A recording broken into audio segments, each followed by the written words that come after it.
we look upon public housing as the last resort for poor people. And we all know 99% of the folks in public housing are people of color. And since I'm getting on up there, there are also many seniors. We also know that there are many grandparents in public housing raising their grandchildren.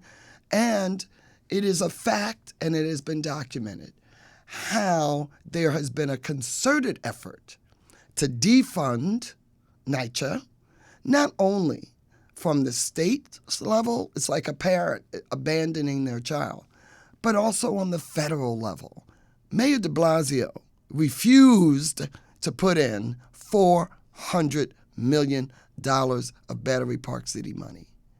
That's outrageous when we have a critical patient. Critical. And, we have all of this development going up by non-union developers who are getting tax breaks and subsidies. So it is important that we preserve public housing. It is important that the workers that you represent feel safe and they're also compensated fairly. Minority and women businesses get less than 4% of the contracts, and that includes NYCHA. So 96% of all the contracts in a city that is 65% minority go to white companies. I'm not trying to take bread out of anybody's mouth, but fair is fair and right is right. So the data and the numbers belie what the mayor's saying. He can say anything. Shola can say anything, but the proof is in the pudding. So, who are you going to believe?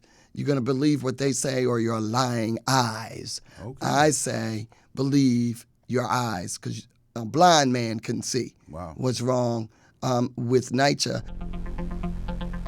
The state legislature has access to various billions of dollars, of which they could have given NYCHA $100 million, and it would have made a huge difference.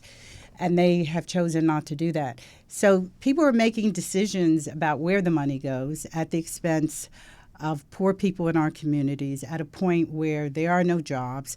I mean, it's a total mess. And my phone has been ringing off the hook over the past couple of years because that's very scary. Yeah, sure. And then the mayor seems confused by the fact that there's so many people in shelters and that there's so many people on the streets, and that there also is a rise in violence, because if you're hungry and you don't have anywhere to live, it makes people do all kinds of things that they don't do under normal circumstances.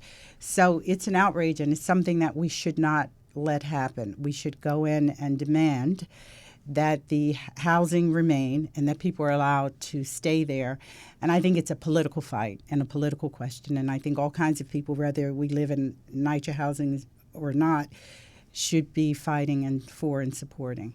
Now, you just said that there's a rise in crime, and you gave the reason why you think there's a rise in crime, because people are hungry, people need jobs, people on the street, people are homeless. And then you had the mayor saying this is the safest city, and the situation doesn't add up with his statistics.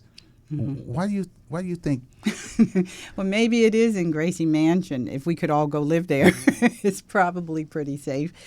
I mean, the poverty. I mean, people talk all the time about violence, and I don't support violence. And one of the reasons why I've invested so much in creating something for young people to do is that I know if they don't have anything to do, a lot of which just areas in which many of us come from, there's not a lot to do, that they'll figure out to do something, and a lot of times it gets them in trouble.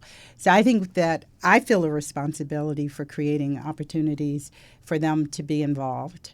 I think that people sort of let the political class off the hook by focusing on violence, because I really do believe that violence is very much related to poverty. Sure. And if people don't have what they need, if the schools don't work, if things are dysfunctional, people respond in a host of ways. And that's why I've spent the last, 30 years of my life dedicated to fighting for young people and their families to have a voice. I grew up poor. I know what poverty is like.